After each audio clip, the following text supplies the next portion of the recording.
ప్రత్యగానందం బ్రహ్మ పురుషం ప్రణవస్వరూపం అకార ఉకార మకార ఇతి. అందరికీ నమస్కారం అండి. ఆనందంగా జీవితాన్ని ఆస్వాదించడానికి అమ్మ మాటకు స్వాగతం. ఆనందంగా ఉండాలి అని అంటే భగవంతుని అనుగ్రహం కూడా ఉండాలండి. భగవంతుని అనుగ్రహం ఉండాలంటే ప్రతిరోజు ఆయన్ని పూజించుకోవాలి, సేవించుకోవాలి. ఏమండి, మనం పూజ చేసినంత మాత్రాన అవన్నీ భగవంతుడు మనకి ఇచ్చేస్తాడా అని అంటే భగవంతునికి నచ్చేలా ప్రవర్తించాలండి. ఎందుకంటే ఏది కూడా భగవంతుడు ఓన్గా క్రియేట్ చేసి మనకేమి ఇవ్వడండి. మనం చేసిందే దాన్ని డబలో త్రిబులో చేసి మనకు అందిస్తూ ఉంటాడు. ఇది నేను ప్రగాఢంగా నమ్మే సిద్ధాంతం అండి. అయితే ఇన్స్టెంట్గా మనకి ఆనందాన్ని ఇచ్చేది మాత్రం భక్తి మార్గం ఒక్కటే అండి. ప్రతిరోజు భగవంతుని దగ్గర 4 పుష్పాలు సమర్పించి ఒక దీపారాధన చేసుకుని 10 నిమిషాల పాటు కూర్చుంటే చాలా ప్రశాంతంగా అనిపిస్తదండి. కాకపోతే ఇటువంటి అవకాశం రావటానికి కూడా టైం ఉంటుందండి. నాకైతే పిల్లలు పెళ్ళిళ్ళయ్యి వాళ్ళ బాధ్యతలన్నీ తీరేంత వరకు కూడా అంత వెసులుబాటు కలగలేదనే చెప్పాలి. ఆ తర్వాత నేను ఇక్కడ ఇల్లు కట్టుకోవటం, ఇల్లు కట్టుకునేటప్పుడు కూడా పూజా గదికి సంబంధించి నేను చాలా జాగ్రత్తగా, అంటే నా ఇష్టాలన్నీ ఫుల్‌ఫిల్ అయ్యే విధంగా కట్టించుకున్నా. 4 మెట్లు ఉండాలి.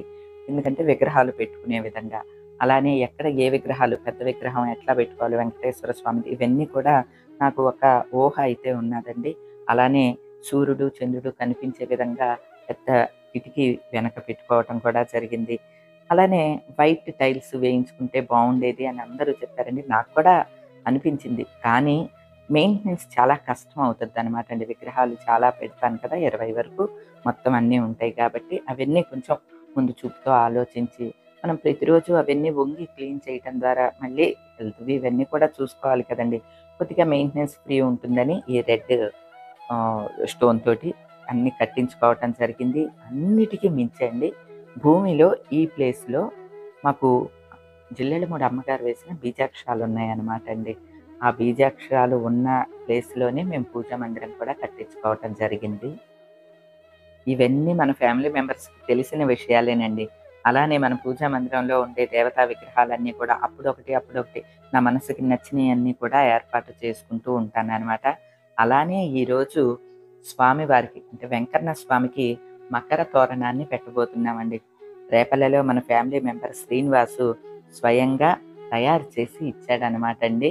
ఆ మకర తోరణాన్ని స్వామివారికి పెడుతూ, అసలు ఈ మకర తోరణానికి సంబంధించి కీర్తిముఖుడి కథ అని ఒకటి ఉంటుందన్నమాట అండి. ఇప్పుడు యూట్యూబ్‌లో చాలా వచ్చినాయి గానీ, నేను విన్న కథ అయితే ఇది కాదండి. మా అమ్మమ్మ దగ్గర వేరే కథ విన్నాను.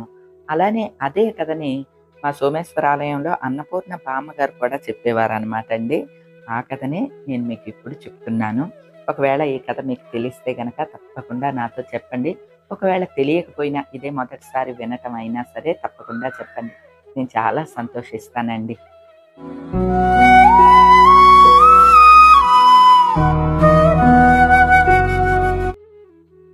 మకర తోరణం అంటే మనలో చాలా మందికి తెలిసే ఉంటుందండి.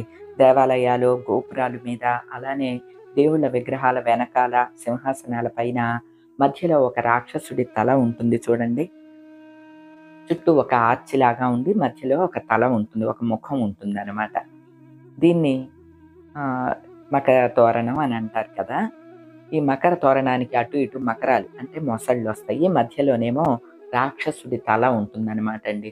ఆ ముఖం పేరు కీర్తి ముఖం అనమాట అండి. ఆ రాక్షసుడి పేరు కీర్తిముఖుడు అనమాట అండి. కనిపిస్తోంది కదా మధ్యలో, ఆ రాక్షసుడి పేరే కీర్తిముఖుడు. ఈ కీర్తిముఖుడికి సంబంధించి, మకర తోరణానికి సంబంధించి ఒక మంచి కథ ఉంటుందండి. మన పెద్దలు, అమ్మమ్మలు చెప్పిన టైంలో కథ అనమాట అండి ఇది. పూర్వం త్రేతాయుగంలో అనమాట. మకర రాజ్యం ఒకటి ఉండేదంటండి. ఆ రాజ్యాన్ని పాలించేది మకరధ్వజుడు అనే రాక్షస రాజు. ఆ రాజ్యం చాలా సుభిక్షంగా చాలా బాగుండేదంట. రాజు చాలా మురిసిపోయేవాడంట.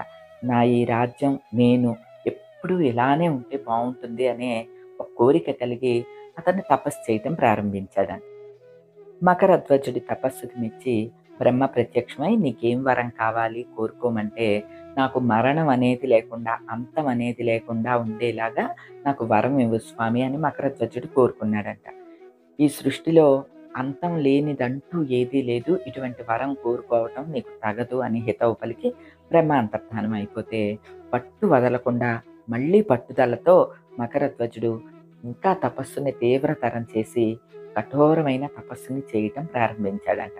ఎప్పుడైతే ఇతను కఠినమైన తపస్సు చేస్తుంటే ఆ అగ్నికి లోకాలన్నీ కూడా అల్లల్లాడిపోవటం ప్రారంభించినాయి అంట.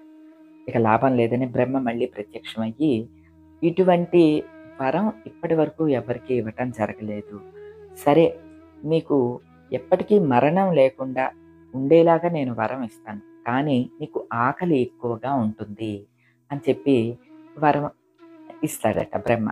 నాకేముంది, నాకు పెద్ద రాజ్యం ఉన్నది, ఎంత ఆకలి తీర్చుకోవడానికైనా నాకు బోలెడంత సంపద ఉంది కదా అనుకున్న మకరధ్వజుడు సంతోషంగా సరే అని బ్రహ్మకు నమస్కరించి తపస్సుని విరమించి ఇక ఆనందంగా జీవనం గడపడం ప్రారంభించాడండి.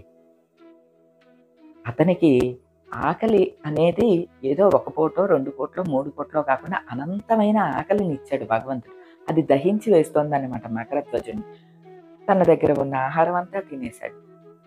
అంతఃపురంలో ఉన్న ఆహారం అంతా తినేశాడు. రాజ్యంలో ఉండే ఆహారం అంతా తినేశాడు.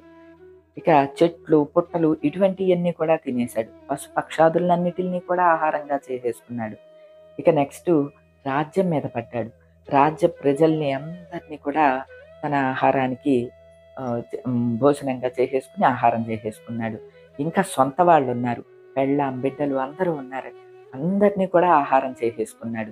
ఇక లాభం లేదని ఇళ్ళు, వస్తువులు ఇవి మొత్తం మొత్తం ఆ ఆహార అగ్నికి ఆహుతైపోతున్నాయి అన్నమాట అతనికి. ఈ ఆకలికి ఆగలేక మకరం అంటే మీకు తెలుసు కదండి, మొసలి రూపంలో ఉండే రాజు అన్నమాట ఆయన. మొసలి రూపంలోకి వెళ్ళి తోక వెంపు నుంచి తనని తాను తినుకుంటూ వచ్చాడట. తోక తినేశాడు, కాళ్ళు తినేశాడు, ఎదర ఉన్న 2 కాళ్ళు కూడా తినేసేసి ఒక్క తల మాత్రమే మిగిలిందండి మకరధ్వజుడికి. అప్పుడు జ్ఞానోదయం అయిందంట. నేను ఎన్నాళ్ళు బ్రతికి ఏం సాధించాలి, ఏం చెయ్యాలి? సరే, నాకు అంతం అంటూ లేదు. ఈ తలతో నేను ఏం చూడాలి? ఒక చెట్టు లేదు, పుట్ట లేదు, జనం లేదు, ఆహారం లేదు, ఏమీ లేదు. నేనిక ఎందుకు ఇటువంటి నేను వరాన్ని పొందాను అని అప్పుడు పశ్చాత్తాపం కలిగి మళ్ళీ దేవుణ్ణి ప్రార్థించాడంట. ఇప్పుడు పశ్చాత్తాపంతో ప్రార్థించాడు కాబట్టి వెంటనే బ్రహ్మ ప్రత్యక్షమయ్యాడంట. మకరధ్వజుడు వెంటనే, స్వామి బుద్ధొచ్చింది, నా తప్పు నేను తెలుసుకున్నాను. ఎవ్వరూ లేకుండా అనంతంగా బ్రతికి ఏం సాధించాలి? నా అయిన వాళ్ళందరినీ కూడా పోగొట్టుకున్నాను. కేవలం నా అహంకారంతోటి ఆఖరికి నన్ను నేను కూడా పోగొట్టుకుని కేవలం ముఖం మాత్రమే మిగుల్చుకున్నాను.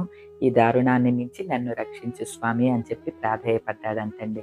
అప్పుడు బ్రహ్మ కనికరించి, ఇక నుంచి నీ ఆకలి మంచిని కాకుండా చెడుని స్వీకరించేదిగా, ఎక్కడ చెడు ఉన్నా సరే, ఎక్కడ చెడు ఉన్నా, చెడు దృష్టి ఉన్నా నీకు ఆహారమై ఆహుతైపోతుంది. అలానే నిన్ను చూసిన వెంటనే మొత్తం చెడంతా పోగానే చక్కని కీర్తి ప్రతిష్టలు పెరుగుతాయి. ఈ రోజు నుంచి నువ్వు కీర్తిముఖుడిగా నీకు గొప్ప పేరు వస్తుంది అని బ్రహ్మవరం ఇచ్చి అంతర్ధానం అవుతాడు అనమాట అండి.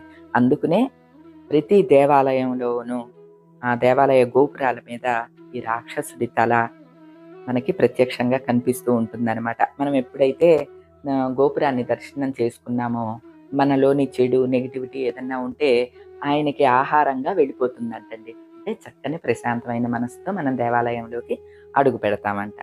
అలానే భగవంతుడి చుట్టూ ఒక ఆర్చి సింహాసనానికి వెనక వెంపు ఈ మకర ధ్వజం లాగా తయారు చేసి మధ్యలో కీర్తిముఖుడు, అటు ఇటు 2 మకరాలు ఉన్నట్లుగా చెక్కుతారనమాట అండి. మకరం అంటే మీ అందరికీ తెలుసు కదా, మొసలి.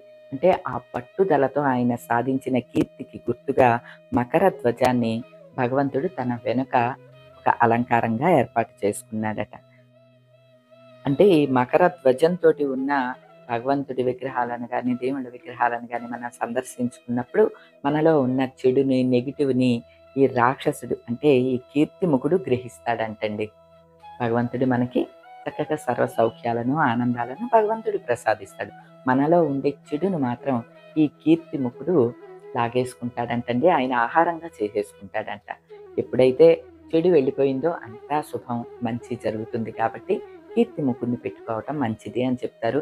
మన చిన్నప్పుడైతే అండి అసలు దిష్టి బొమ్మలని ఇవన్నీ ఇల్లు కట్టేటప్పుడు కానీ ఎక్కడైనా సరే ఈ రాక్షసుడి తలే ఉండేదండి.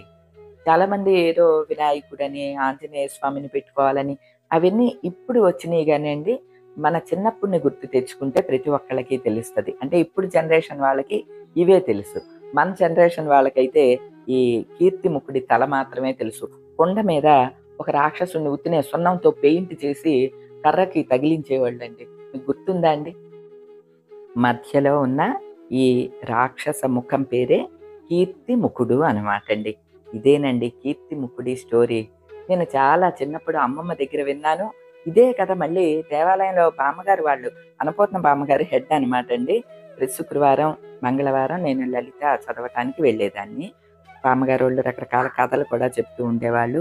వారు చెప్పిన కథ, అమ్మమ్మ చెప్పిన కథ ఇంచుమించు ఒకటే అండి. ఇప్పుడు నేను వినే కథలు కొంచెం వేరుగా ఉన్నా సరే, అప్పటి పాత కథనే మీకు అందించాను. ఈ కథ మీకు తెలుసా అండి? తెలిస్తే గనక తప్పకుండా చెప్పండి. ఇంట్లో పెద్దవాళ్ళుంటే కనుక్కోండి ఈ కథని చెప్తారు. అలాంటి కీర్తి ముకుడితోటి కూడిన మకర ధ్వజాన్ని నా కోసం మన ఫ్యామిలీ మెంబర్ శ్రీనివాస్ స్వయంగా తయారు చేసి ఇవ్వటం మన పూజా మందిరంలోకి తెచ్చుకున్నాం అనమాట అండి. చాలా ఆనందంగా అనిపించింది. అలానే ఈరోజు నా కీర్తిముఖుడికి కూడాని చక్కగా ధూపమేసి, నైవేద్యం సమర్పించి, పసుపు, కుంకుమ, పువ్వులు సమర్పించి, కొబ్బరికాయ కొట్టిన తర్వాత పూజా మందిరంలోకి పెట్టడానికి తీసుకువెళ్తున్నామండి. దీన్ని ఎలా తయారు చేశారో ఒకసారి చూపిస్తాను చూడండి. ఎక్కడైనా నిలబడే విధంగా అడుగున ఇట్లా కొంచెం ఒక పీటలాగా కూడా 2 వెంపులా పెట్టారు. దీన్నిలా వుడ్‌తో తయారు చేశారండి. వెనకంతా చెక్కతోనే అనమాట. చెక్క ఉండి పైన మాత్రం పీఓపీ లాంటిదనుకుంటండి. దాంతోటి మొత్తం ఆ డిజైన్ అంతా కూడా అంటే కీర్తిముఖుడిని అటు ఇటు 2 మకరాలు, శంఖం చక్రం ఉన్నట్లుగా ఇటువంటియన్నీ కూడా ఆ పీఓపీతోనే తయారు చేశాడు. ఎక్కడైనా నిలబడే విధంగా ఇలా 2 అడ్డంగా కర్రల్ని కూడా పెట్టారనమాట అండి. మన పూజా మందిరంలో శ్రీదేవి, భూదేవి సమేత వెంకన్న స్వామి కొలువై ఉంటారు కదండీ! ఆయన వెనకాల పెట్టటానికి ఇదిగోండి. కరెక్ట్‌గా సరిపోయిందండి. ఇంత కరెక్ట్‌గా ఎలా సరిపోయిందని మీకు డౌట్ రావచ్చు. 5 నెలల క్రితం శ్రీనివాస్ మన భీమవరం వచ్చి మన ఇంటికి వచ్చాడనమాట అండి. అప్పుడు చూసి చెప్పాడు. నేను మకర తోరణం చేసి ఇస్తానండి అని చెప్పి, తను పైన మెట్టు అది కూడా తను చూసుకున్నాడనమాట. ఆ లెక్క ప్రకారమే ఇదిగోండి ఈ విధంగా మకర తోరణాన్ని తయారు చేసి ఇచ్చాడు. మన పూజా మందిరంలోకి మకర తోరణం ఈరోజు పెట్టుకుంటే అండి ఎంత ఆనందంగా అనిపించిందో, ఇంకా అసలు సేమ్ ఏదో దేవాలయంలా ఉన్నాదండి. ఇంకా అంతే. నేను మీతో చెప్తే అతిశయోక్తిలాగా ఉంటుందండి. ఇప్పుడు పూర్తిగా ఫుల్‌ఫిల్ అయినట్లు నాకు అనిపించిందండి. ఇన్నాళ్ళు విగ్రహాలు పెట్టుకుని, పూల అలంకారం ఇటువంటియన్నీ చేసుకొని ఆనందంగా చూసుకుంటున్నాను. కానీ ఈ ఒక్క మకర తోరణంతో ఏదో ఒక దేవాలయంలాగా మారిపోయినట్లు అనిపించిందండి. మకర తోరణం అంతా ఇలా ఏర్పాటు చేసిన తర్వాత వెనక క్లోజ్ చేసి ఉంటే ఇంకా అందంగా కనిపిస్తుంది అని మా వారన్నారు. చాలా దేవాలయాల్లో ఈ మకర తోరణం వెనకాల క్లాత్ కూడా కట్టి ఉంటుంది కదండీ! అప్పుడైతే విగ్రహాలు మనకి ఇంకా బాగా కనిపిస్తాయి కదా! కావాలంటే అలా క్లాత్ కూడా పెట్టుకోవచ్చు. కాకపోతే మనకి సూర్యకిరణాలు పడుతూ ఉంటాయి కదండీ విగ్రహాల మీద. అలా క్లాత్ గాని ఏదైనా కవర్ చేసేస్తే ఆ సూర్యకిరణాలు లోపలికి పడవు అనే ఉద్దేశంతో ప్లెయిన్‌గానే పెట్టాను. అసలు క్లాత్ కూడా పెట్టి చూస్తే ఇంకా అందంగా కనిపిస్తుంది అని మా వారు అనేసరికి మళ్ళీ ఒకసారి తీసి దానికి క్లాత్ ఎలా పెట్టాలి అని ఆలోచిస్తున్నాం అనమాటండి. 2 వే టేపులుంటాయి కదా! ఆ 2 వే టేపుల్ని చుట్టూ అంటించేసేసి ఒక బ్లౌజ్ పీస్‌ని అతికించాననమాటండి. 2 వే టేపులంటే మీకు తెలుసు కదా! 2 వెంపులా గమ్ముంటుంది. వాటిల్ని అంటించేసేసి అంటే మేకులు కొట్టాలంటే నాకు కొంచెం భయమేసింది. ఎందుకంటే అది అల్పంగా ఉంది. ఎదరేమో పీఓపీతో వర్క్ కదా! ఏ మాత్రం పెచ్చు ఊదినా దాని అందం పోతుంది. అందుకనే 2 వే టేపులు అంటించేసేసి ఒక బ్లౌజ్ పీస్‌ని ఇలా పెట్టాను. బానే అతుక్కుపోతది కదండీ! అలా అతికించేసేసాను. ముందు కొంచెం మందపాటి క్లాత్‌ని అంటే కర్టెన్ క్లాత్ లాంటి దాన్ని పెట్టడానికి ట్రై చేశాను. కానీ ఎక్కువ బరువు క్లాత్ అయితే ఇది ఆపదండి 2 వే టేపు. బ్లౌజ్ పీస్ అంటే తేలికగా ఉంటుంది కాబట్టి ఇది బానే ఆగిందనమాట. రెడ్ క్లాత్ పెడితే అందంగానే అనిపించింది. ఇదిగోండి క్లాత్‌తో కవర్ చేసిన తర్వాత ఇంకా అందంగా కనిపించిందండి. ఈ విధంగా వెనక వెంపు అరేంజ్ చేశాము. అలానే కిటికీలోంచి ఇంకా వెలుగు పడకుండా బయట నుంచి ఒక కర్టెన్ కూడా వేశాననమాట. అందుకనే క్లియర్‌గా కనిపిస్తోందండి. కాకపోతే మనకి ఇట్లా ఏదన్నా అడ్డు పెట్టినప్పుడు నాకు ఉదయమే సూర్యకిరణాలు అవి పడవు అనే ఉద్దేశంతో ఈ ఒక్క పూటకి మాత్రమే ఆ విధంగా ఉంచాము. మన పూజా మందిరంలోకి కొత్తగా వచ్చిన కీర్తిముఖుడి మకర ధ్వజం నాకు చాలా బాగా నచ్చిందండి.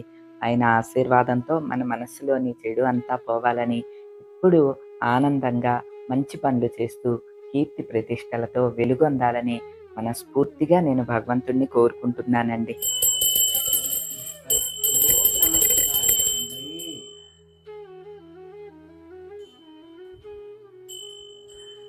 మన సబ్స్క్రైబర్ శ్రీనివాస్ తయారు చేసి ఇచ్చిన ఈ మకర తోరణం మీ అందరికీ నచ్చిందా అండి? నచ్చితే కనుక తప్పకుండా చెప్పండి. శ్రీనివాస్, నేను ఇద్దరం సంతోషిస్తాము. అలానే సాక్షాత్తు భగవంతుడే మీ అందరి చేత చెప్పించాడని భావిస్తామండి. తనకి కూడా యూట్యూబ్ ఛానల్ ఉన్నాదండి. అతని గురించి నిన్న వీడియోలో కూడా పెట్టాను.